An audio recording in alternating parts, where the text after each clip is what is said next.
Great. All right, very good. Hello, everyone. I'm Janice. I'm the director of the Low Income Taxpayer Clinic at Maryland Volunteer Lawyer Service, and I wanted to thank you all for joining us today. We have a really great topic here. This is one that I think is a really nice review for some people, but also there are a lot of strange acronyms out there. So I'm really glad that Heather proposed this. Heather Posey is our speaker today, and she'll tell you a little bit more about herself in just a moment. But first, I wanted to just kind of go over some stuff about MVLS for those of you who are not familiar with it. I do want to invite you to join us. Please follow us on social media. Lots of very good information, including upcoming trainings available. Next slide, please, Heather. Great. At MVLS, we are always looking for volunteers for our pro bono cases. We have lots of different areas of legal issues to work on, but the most important, of course, is tax. And I do want to encourage all of you to join us for that. To take a case, you would look on our pro bono portal that's available online 24 hours a day. So if in the middle of the night you wake up with a need to take on a case, that's where you would go to our website. You would go to the pro bono portal there. Next slide, Heather. So anyways, we at MVLs are really have been very interested in looking at things recently in a race equity context, understanding the impact of history, even though the tax code does appear neutral on its face, but sometimes the impact that it has on disparate communities is very, very different. And so we also want to look at the institutional systems that have perpetuated differences, and also being aware of any additional obstacles and hurdles that our clients are facing. This is a very unusual time, as we all know, but it's a moment of reflection for all of us. Next slide, please. We do encourage building equitable relationships with your clients, and that includes active listening, valuing the client's experience, and approaching them hopefully with a non-judgmental attitude. We also encourage you to understand the past history of the communities of color with the tax system, and also trying to give additional space for clients to ask questions. Next slide, please. Great. So, okay, here we go. Back to the portal. So if you are interested and available to take a client, the clients that we have at MVLS are categorized into different categories. The little blue box on the right there is tax. Even though it is a small box, again, it is a mighty box. And so we do have clients there who do need assistance. So certainly welcome you to take a case if you're able to. Next slide, please. Great.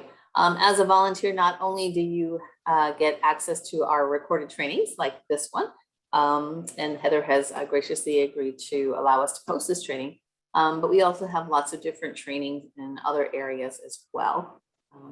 And so this is one of the benefits that you get of being a volunteer, not only access to trainings, but also mentorship and great experiences. So, next slide, please, Heather. Okay, so if you are not yet an MVLS volunteer, we do encourage you to sign up today. In order to take a case, you do have to be a barred attorney, but we certainly do welcome students and interns. We have clinics and other areas that we certainly welcome assistance in. So, next slide, please.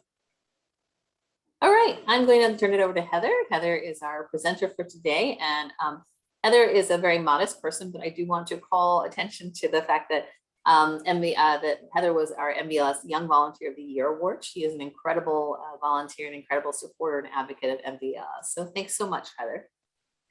Thank you. Thank you so much for the opportunity. Okay, so my name is Heather Posey. I am an enrolled agent. I have been in practice for about 8 years now, going on 9, doing tax preparation as well as taxpayer representation. I am also a 1L at the University of Baltimore, where I am in a study room right now giving this webinar. So if you see me on campus, feel free to say hi. I'm also including my email address, so if you have any questions after this webinar or just in general, feel free to reach out at any time. So I kind of categorized all these acronyms into just like different subcategories. I'm not going to go too much into detail for each one, just because there are so many for every single category and just every aspect of tax. There's an acronym for almost everything. And it can really feel like a foreign language at sometimes, especially when you are very new to the field and you're around people who are experienced, and it just feels like they're speaking in a completely different language when they talk about these things. So I just want to break them down, give a tiny bit of context, but not too much, in terms of like what each acronym actually does, you know, things like that. Okay, so first I want to start with some of the different departments or agencies that are within the IRS or related to the IRS. A lot of them don't have acronyms like exam or enforced collection, but some of them like ACS, you will hear that talked about a lot. That's the automated collection system.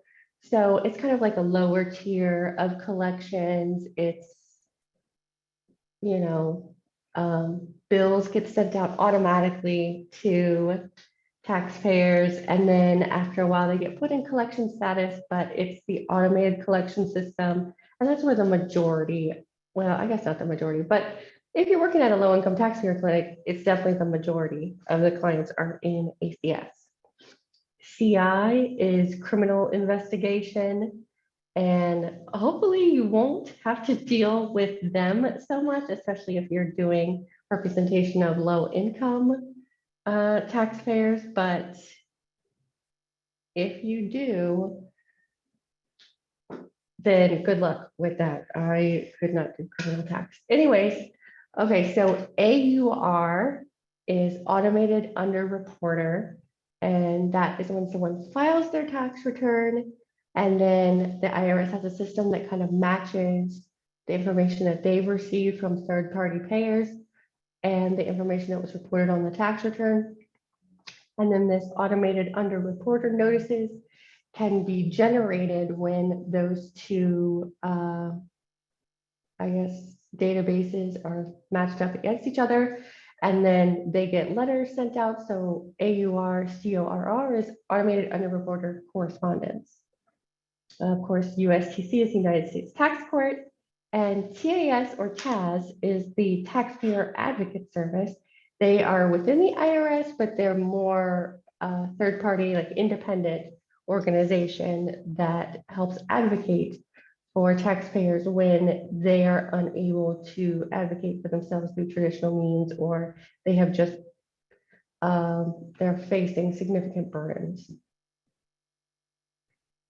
Okay, so some other departments, we've got PPS or PPL, they're called either the same thing, and that's the Practitioner Priority Service or the Practitioner Priority Line. And that is a phone number that you call when you are a representative for a client, and you can get help with their case from someone who deals specifically with practitioners, and you don't have to call the general numbers. CAF is a centralized authorization file, and when you are a representative, you get what's called a CAF number, and each representative has their own individual CAF number, and that is what's used to tie all of the clients that you're representing to you. And then anytime you fill out an authorization form, you put your CAF number on the form. So there's also LITCs, VITA clinics, and TCE. LITC is low income taxpayer clinic. VITA is volunteer income tax assistance. Those are throughout the country. They ramp up a lot during tax season. Of course, you can find VITA clinics in community buildings. AARP does a lot of VITA clinics, and other nonprofit organizations do them to help low-income people get their tax returns prepared for free. And then there's tax counseling for the elderly. That one is not so income-based, and that one is just for people who are over a certain age. They can get their tax returns done for free, and they can get other kind of tax assistance.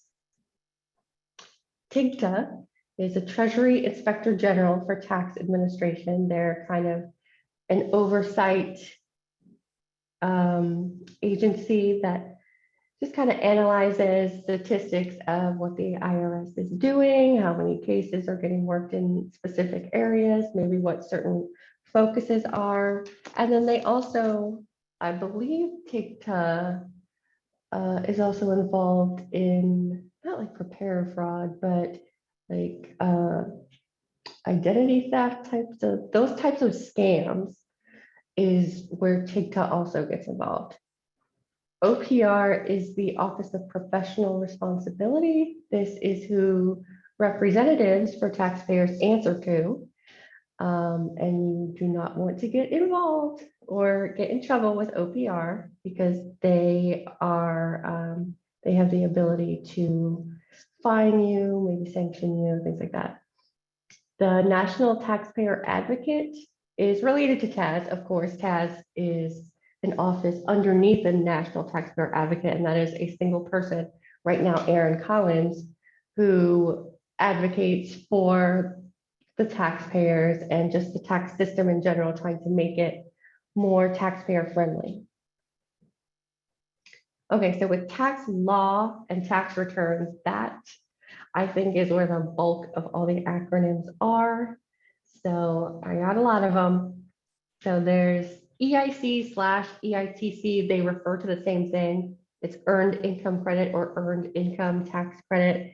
And of course, that is a tax credit for low income families or just low income individuals that helps just kind of put money in their pockets and is aimed at fighting child poverty.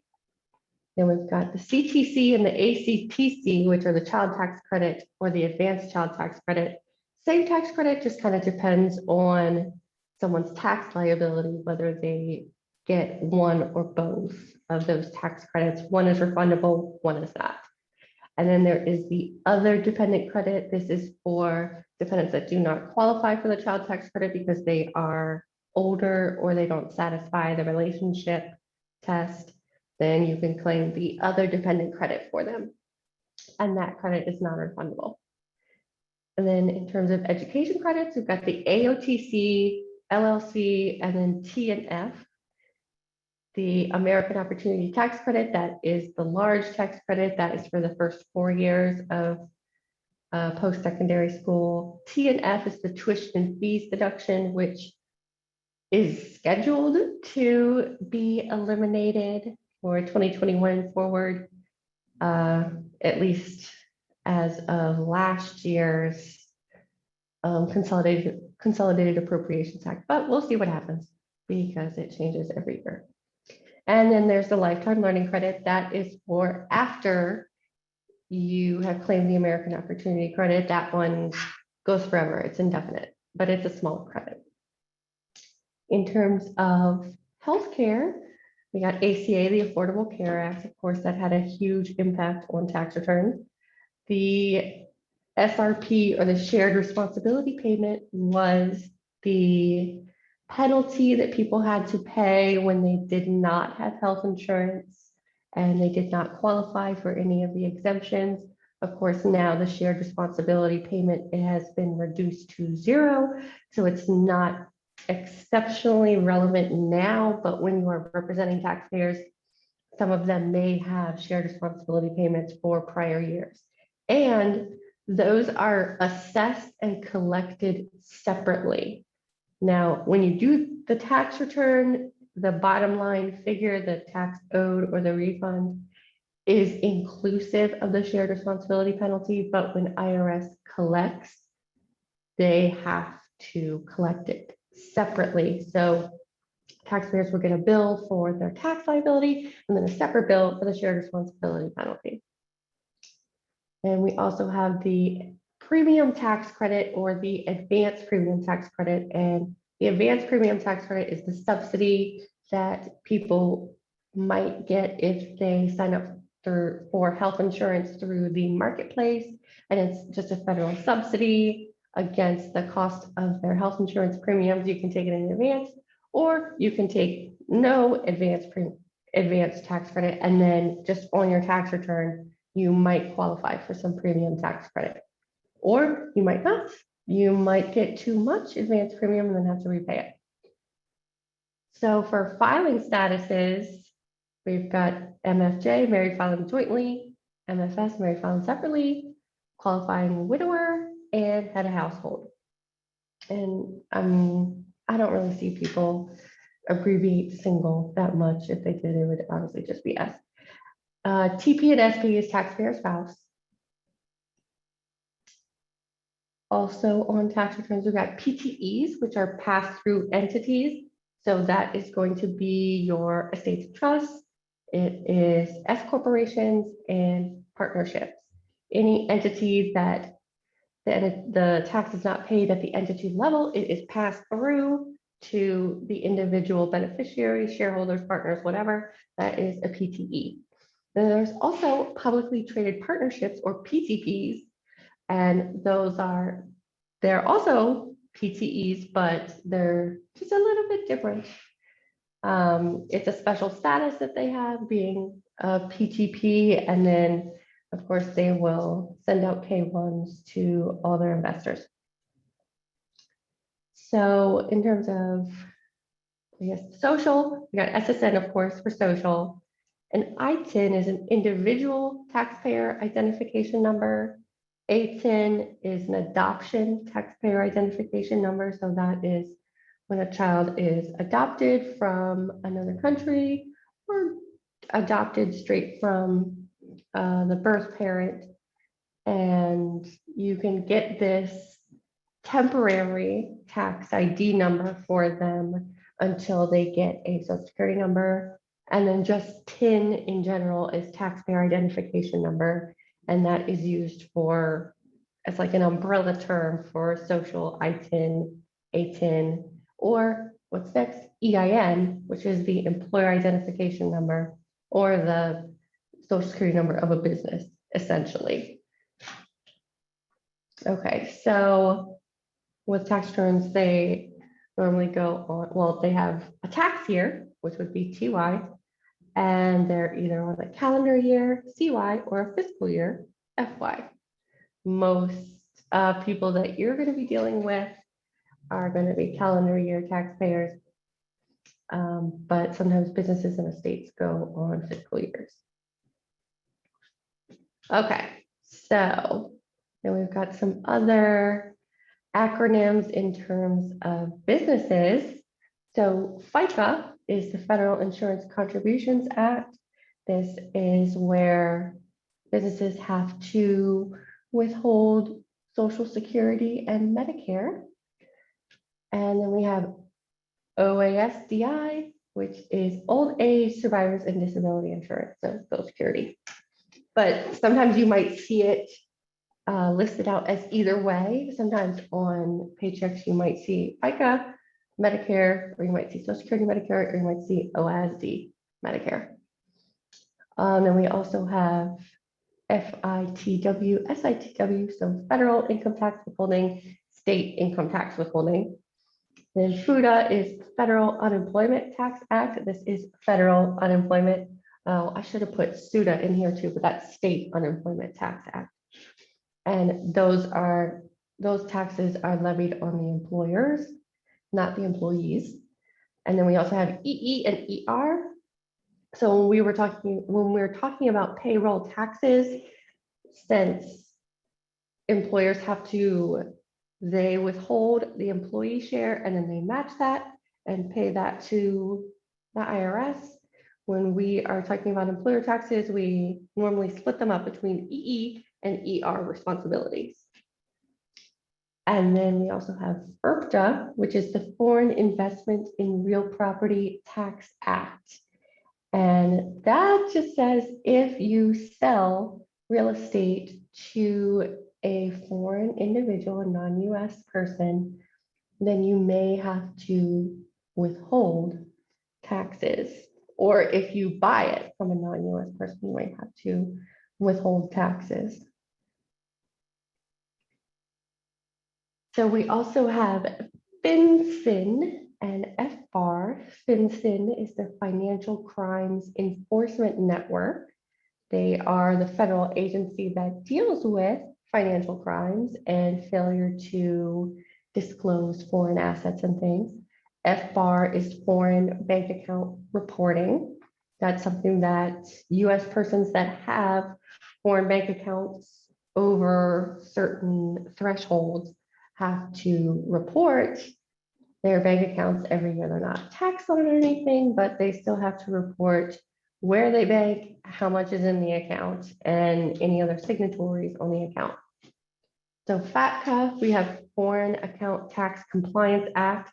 This one is for non-US banks that they have a requirement to, if any of their customers have ties to the US in terms of being a citizen, being a green card holder, or just by virtue of being born in the US or living in the US, then they have to report information about those bank accounts to the US government.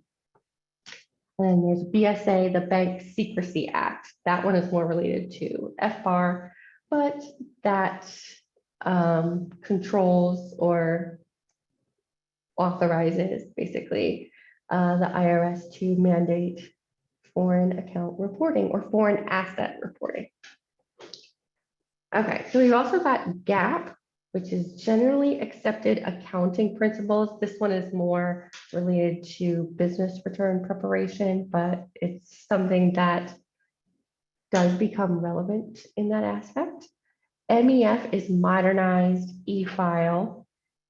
NAICS is the North American Industry Classification System. These are little 6-digit codes that every business has to report on their tax return. They have to report what their NAICS code is. So if you are doing Uber, then you have a specific code. If you are a real estate agent, you have a code. There's just a 6-digit code for pretty much everything.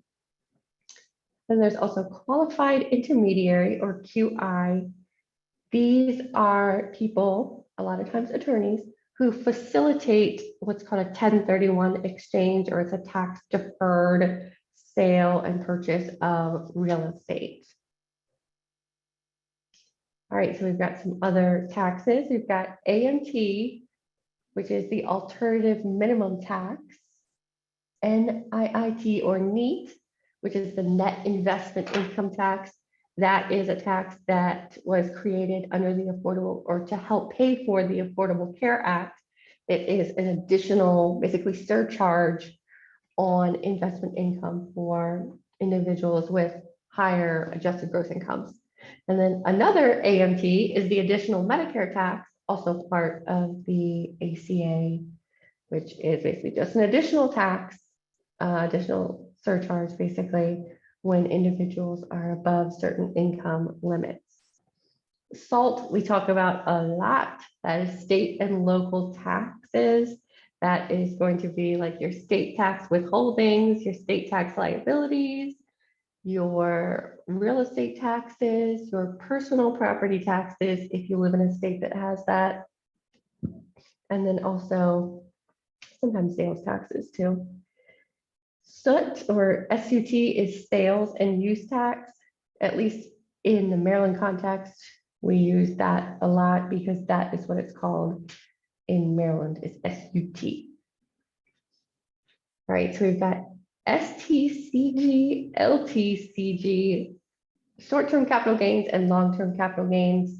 That is, of course, relevant on the tax return preparation side in terms of when you're selling stocks or other holdings. Then there is the qualified dividend and capital gains tax worksheet. So you may see that acronym come up in terms of how a tax liability is calculated. And when someone has qualified dividends or certain other things on the return, they are required to use that worksheet to calculate the tax liability as opposed to using the ordinary income tax tables. Now, Cogs is cost of goods sold. That's, of course, relevant with business taxpayers. QBI and QBID is qualified business income and the qualified business income deduction. This is new. It is a part of the Tax Cuts and Jobs Act under Section 199 Cap A.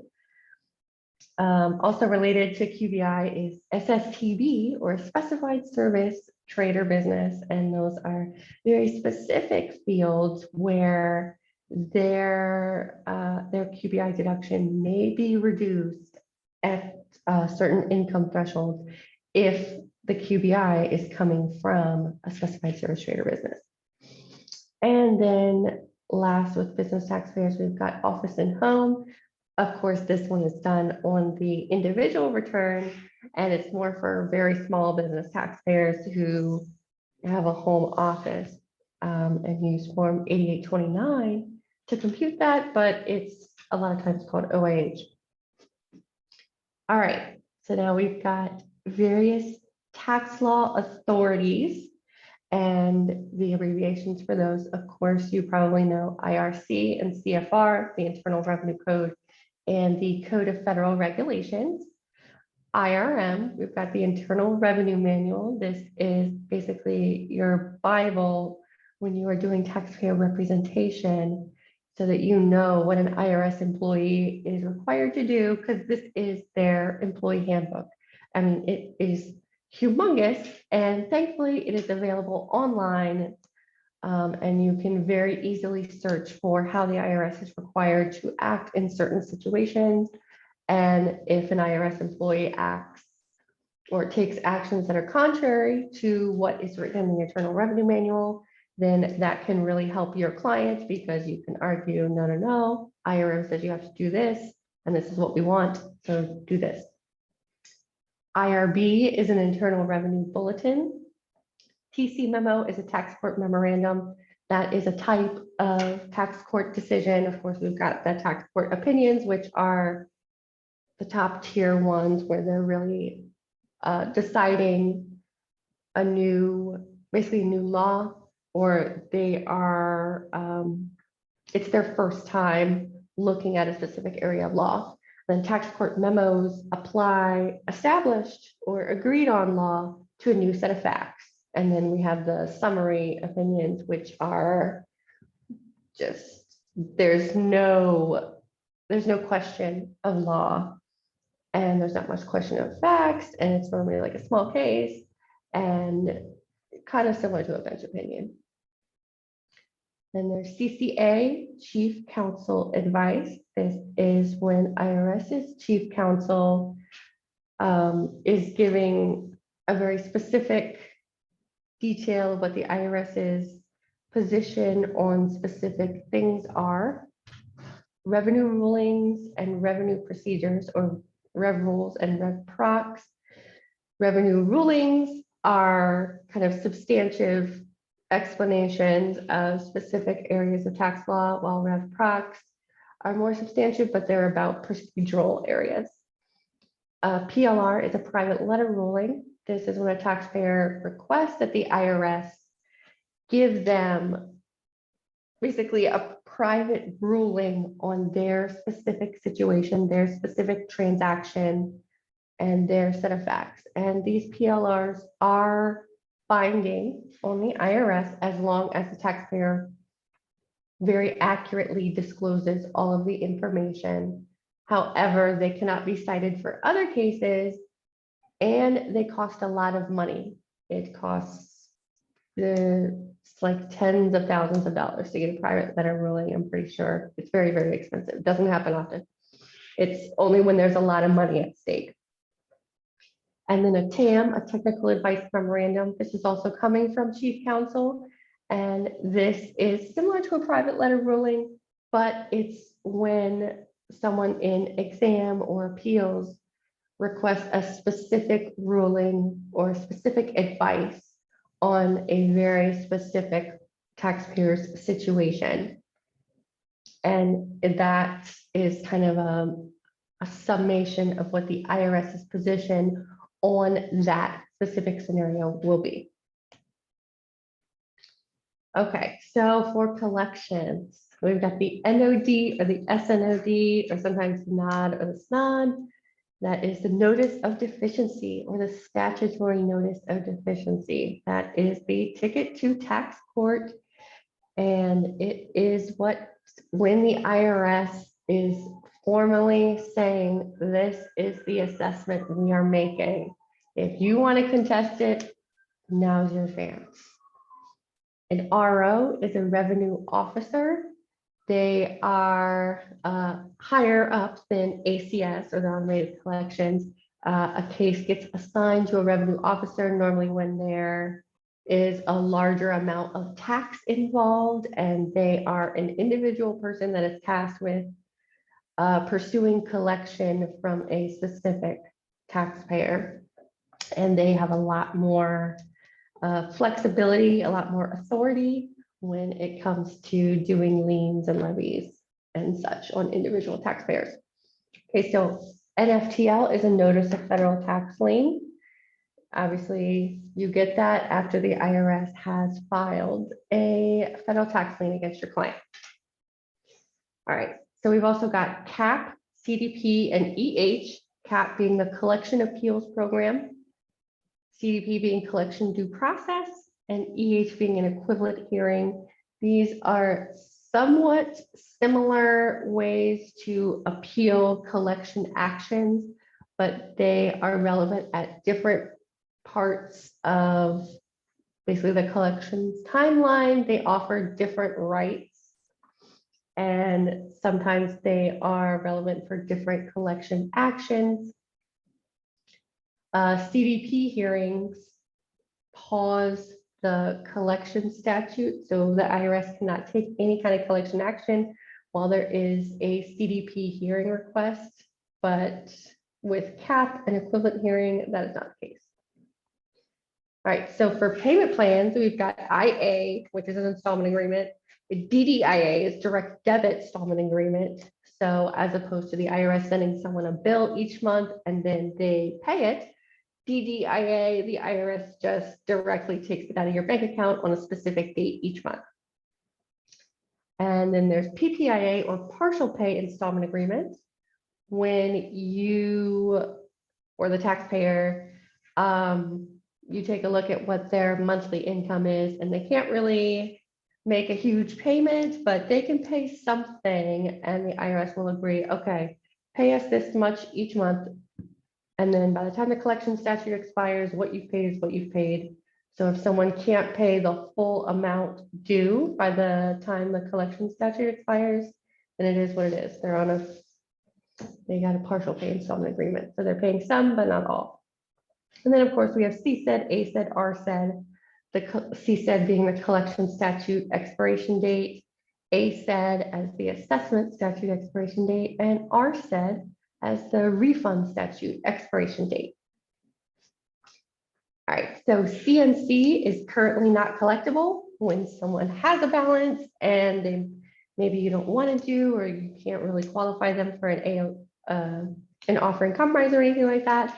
You can just see if you can put them in currently not collectible status where the IRS doesn't take any kind of action against them. Sometimes the CNC status, it gets reviewed every couple of years, and someone may be taken out of CNC, especially if their income goes up significantly. But it's a nice either last resort if you can't get any other resolution options to work, or a nice temporary measure if you just need some time to get everything together to prepare other resolution options. All right, we've got SFR, ASFR, which is a substitute for return or an automated substitute for return. And that is when someone doesn't file a tax return and the IRS instead takes the information that they have on file from third-party payers, and they basically do a tax return for the taxpayer.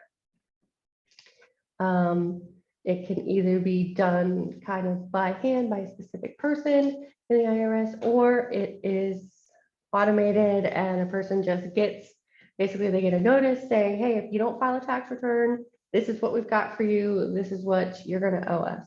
So, either file a tax return or don't. And then if they don't, then the IRS sends another one, and it's basically a notice of deficiency. We got OIC and COIC, so offering compromise or centralized offering compromise. And COIC is more like the local office or the division where the OIC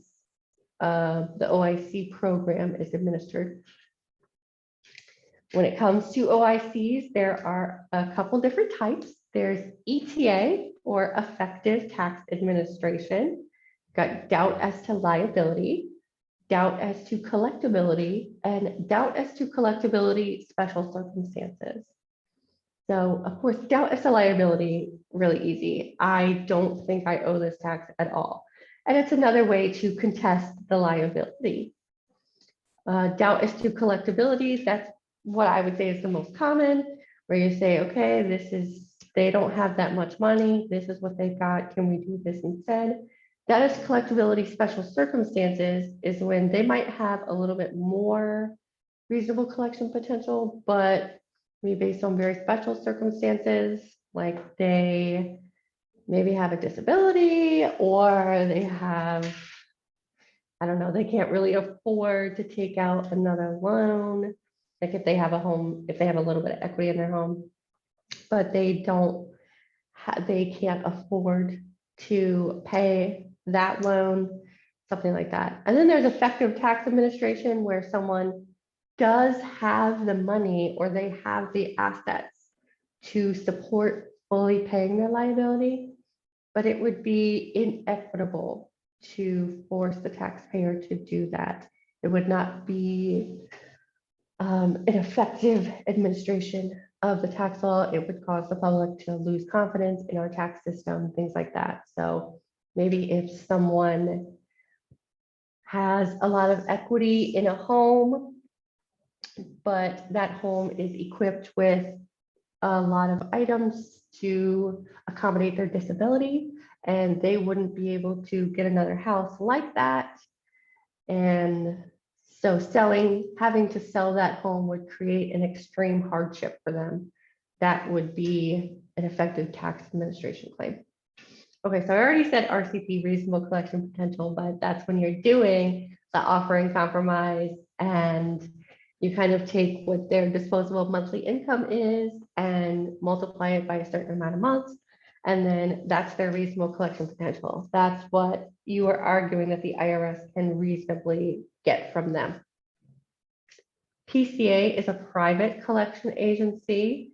In the last few years, the IRS resumed their program of referring debts to a third-party collection agency who, they don't really do anything. They just send letters, but it helps the IRS a little bit in that they don't have to expend their resources on collections. They just contract these kind of like dead accounts to a PCA. So we've got EFT or Eftps, electronic funds transfer, and electronic federal tax payment system. Eftps is more for businesses who are paying their corporate tax liabilities or their payroll tax liabilities. Then we've got FTD, which is a federal tax deposit, and that is normally paid through Eftps. All right, so with penalties, another FTD, failure to deposit. If you don't make your FTDs, then you could get hit with a failure to deposit penalty.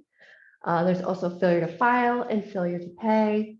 There's a ton of other penalties, but those are the ones that are most common and the ones that you are going to hear these acronyms for a lot.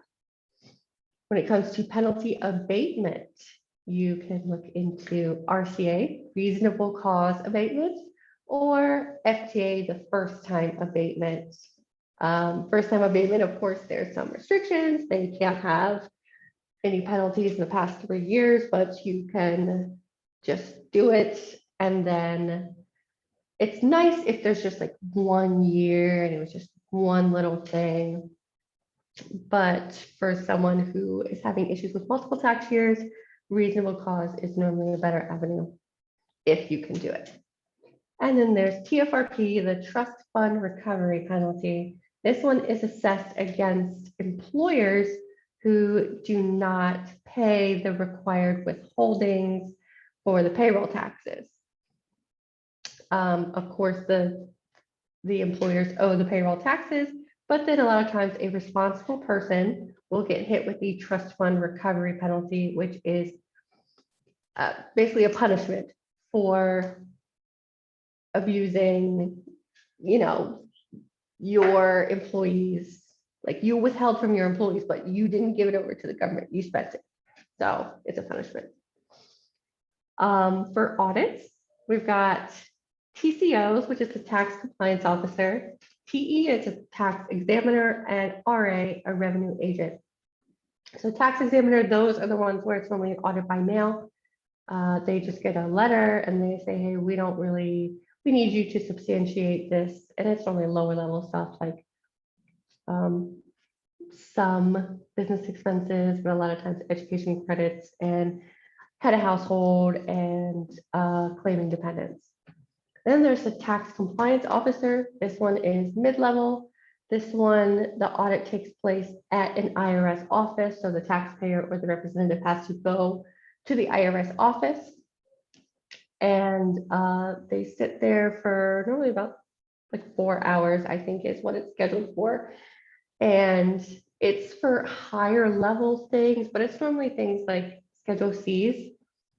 So self-employment income and sometimes rentals, but it's a lot of times Schedule Cs. And then revenue agent is when there is higher dollar amounts at stake, when the businesses are a bit larger, or there may be elements of fraud at play, or the issues are just complex, just more complex tax issues deal with the revenue agent. And those audits they're not closed in scope like they are with tax examiners and tax compliance officers. It's basically the whole return is fair game. Everything is fair game. They will question everything. They will go back many years. It's, those are the big dogs. So RAR is a revenue agent report. So that is after the audit has commenced or it's completed, then the revenue agent report is basically like a very large, it's a report of what the revenue agent has decided in terms of the audited taxpayer's new tax liability. IDR is an information document request. This happens in audits when you meet with an auditor and then they say, okay, here's this information document request. I need you to get me copies of this, this, this, and this. An AO is an appeals officer. When it comes to exam, there are a couple different divisions. There is WI, which is, I put wage and income, but it's wage and investment. There's LBNI, which is a large business and international. Then there's SBSE, which is small business, self-employed. There's also TEGE, tax exempt and government entities. But you're going to be dealing, I would say, most often with SBSE, or at least LITC clients it's always going to be SBSE and wage and investment. Okay, so DIF is the discriminant index function. This is a little score that each tax return gets when it goes through processing. And it kind of just compares that tax return against data that the IRS already has. And it gives it a weighted score as to what are the chances, if this return was questioned, what are the chances that there would be changes. How a DIF score is computed is completely secret, but we just know that tax returns have DIF scores. Then there's ATGs, or an audit technique guide. These are published by the IRS. They are assembled by subject matter. There's not an ATG for everything. There's, I don't know, I think like 50, maybe less of them, but they can be a great resource if you have a taxpayer that's being audited for something related to that. Then you can look up the ATG to see what the IRS is going to be looking for, how the IRS conducts these audits. And they're also a great resource just for learning about tax law and the IRS's position on certain things. right, so we've got some other resolution acronyms. IS is innocent spouse. BK is bankruptcy, of course. TAO is a taxpayer assistance order. This is something that's ordered by the National Taxpayer Advocate when someone is having an issue and they are not able to get it resolved, and they basically ask the taxpayer advocate for help. The taxpayer can issue a taxpayer assistance order. TOP is the Treasury Offset Program.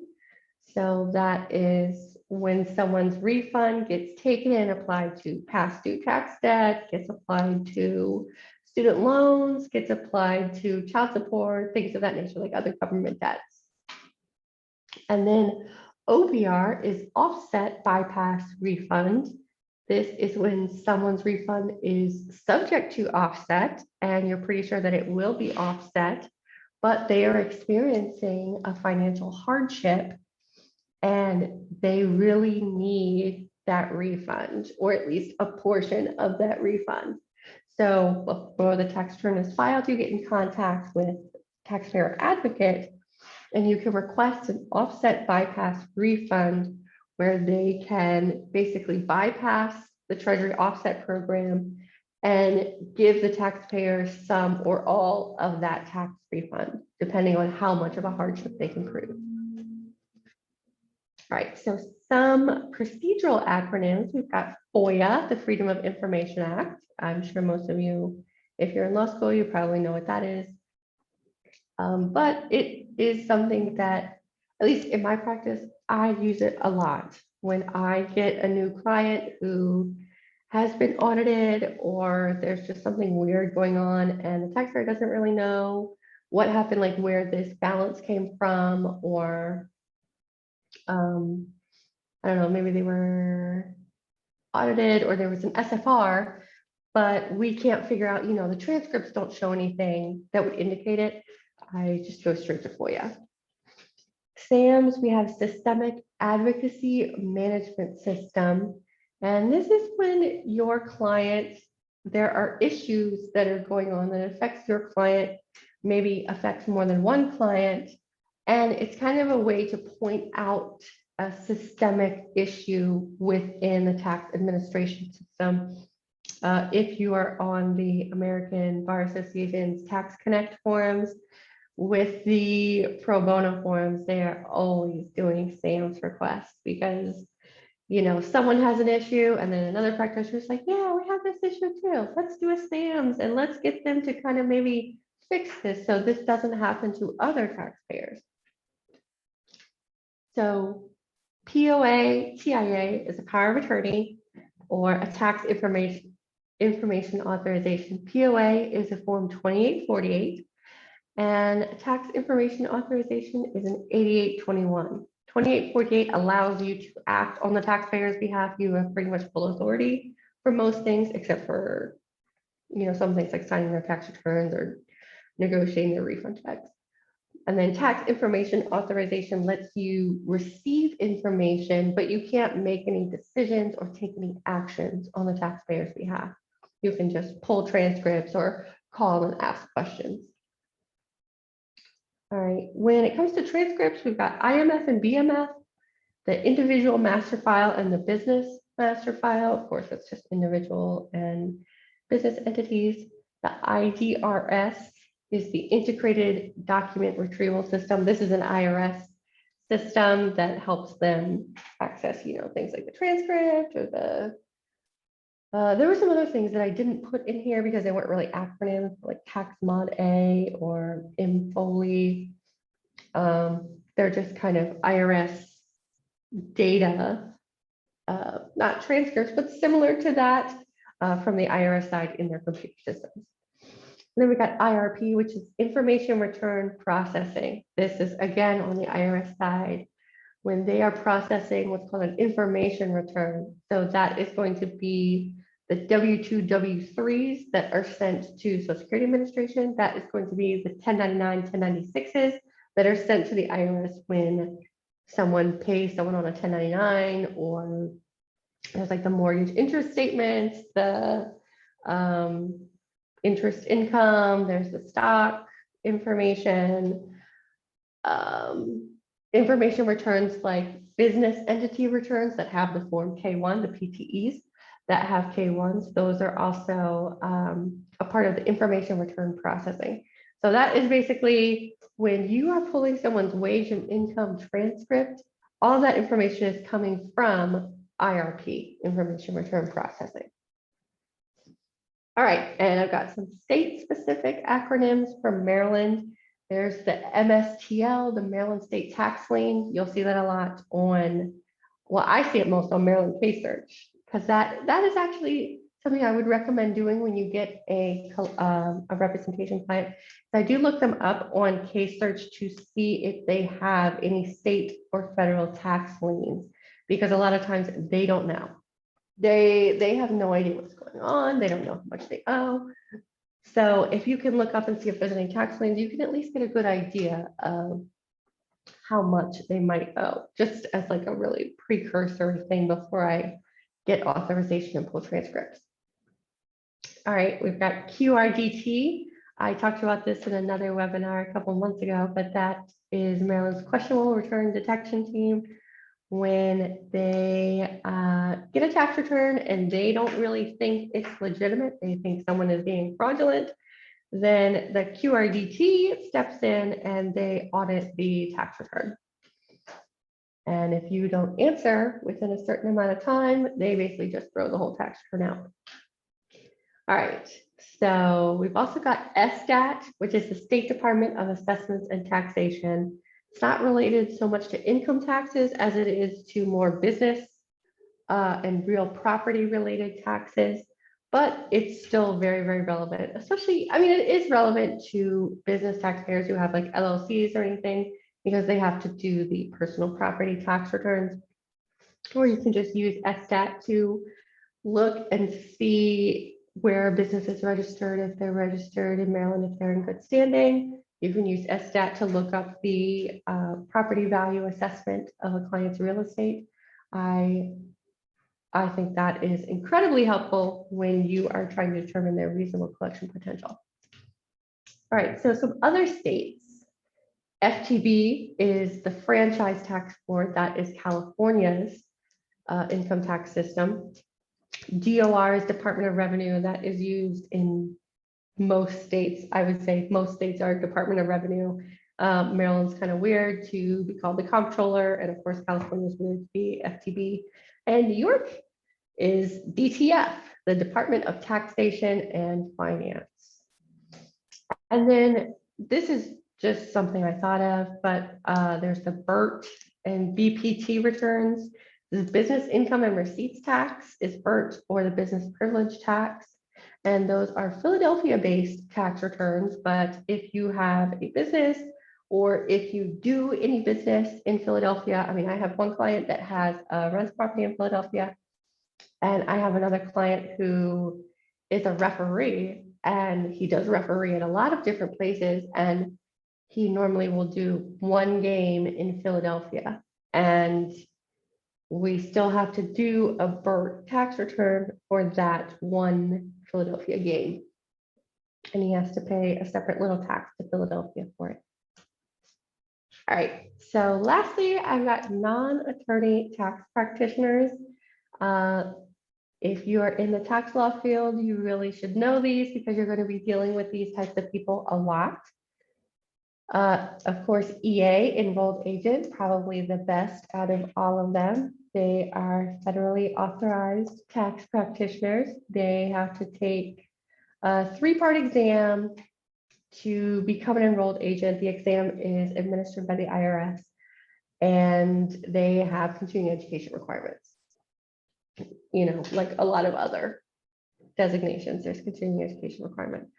AFSP is something that the IRS came out with recently, and it's for people who aren't EAs, but still want to set themselves apart from just normal tax preparers. They want to really show that they take education seriously, because of course, the IRS does not mandate continuing education for tax preparers.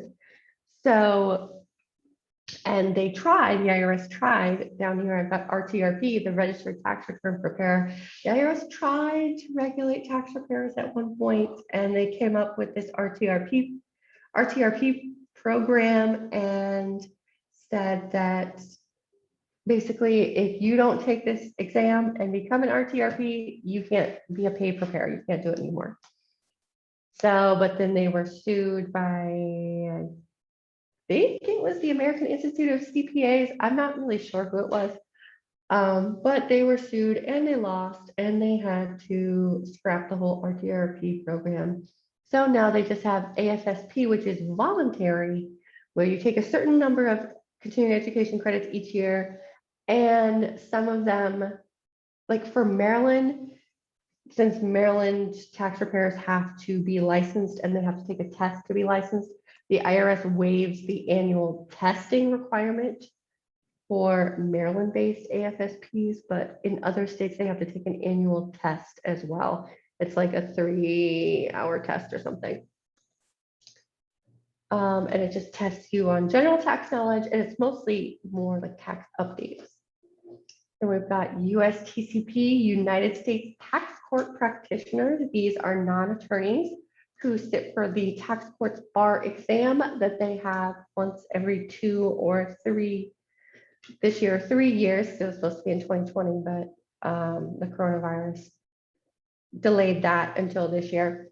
But yeah, so that is a bar exam that they offer, and it's an incredibly difficult exam. It has a lot of parts, and the last time they gave the test, the pass rate was in the single digits. It's an abysmal pass rate. It's incredibly difficult. And then, of course, most people know CPAs, but I put it up here anyway, Certified Public Accountants. And then I already went over RTRP. And that is the end of my presentation. So I guess now we can, any questions that you have, feel free to ask. Oh, you're on mute, Janice. I was saying, my gosh, my head is spinning. Who knew there were so many acronyms. Gosh, yeah, there's a lot, and there's a lot that I didn't even include. Oh my gosh, wow. So if anyone has any questions, please feel free to go ahead and put them in the Q&A box. Oh, okay, so someone would like a copy of the presentation. Oh yeah, definitely. Well, this is absolutely an excellent resource. So contact me, and I'll put my email here, but we do encourage, this will be available for review and to our volunteers. So let me send you my email, and that's jshih@mblslaw.org. You're all welcome to, any listeners are welcome to email me and request a copy of the presentation. We'd certainly love to have you join our volunteer panel as well. If you are a student, then certainly, we do offer this to the law students without having to volunteer, although we do encourage you to intern with us at some point in time, or to possibly become a volunteer later on. So the one thing I did want to share with you, Heather, was your comment about the case about the registered tax return preparer. When I first started in this area, I was really surprised to find out that the IRS had lost that case, and it turned out I think it was actually a couple of a married couple of tax return preparers, and who challenged this, and their name was actually Loving. And yes, in law school, this is the other Loving, not the Loving that we care about in terms of racial issues, but the tax Loving. So there's 2 Loving cases out there. So for anybody interested in that. So, all right, any other questions? Please go ahead and feel free to put them in. But I'm not sure that there really are any questions. This is pretty thorough, and really a lot of information here. And so definitely a resource. So again, for those of you who are volunteers, we will have this on our website and available to all of our volunteers. So please join us, and we'd be happy to share a copy with you. So, well, Heather, thank you so much for taking time out from your busy law school class schedule to do this for us. I think this is incredibly an incredible resource, and it's really a lot. Yeah, there are quite a few that I was not familiar with too. So thank you for sharing all this with us. So, Yeah, of course. And if anyone has any questions, or if they think of any questions later, of course, feel free to email me. Also, my UVault email address is, of course, heather.posey@uvault.edu. So you could also reach out to me there at any time. Or if you just want to talk tax, I love talking tax. And I don't know anyone on campus yet who does tax or who's interested in tax. So I would really love to make some tax friends. great. Okay, wonderful. Well, thank you so much, Heather. And thanks everyone for joining us You're today. And welcome. take care. Have a great day. Thanks. Thank you, you too.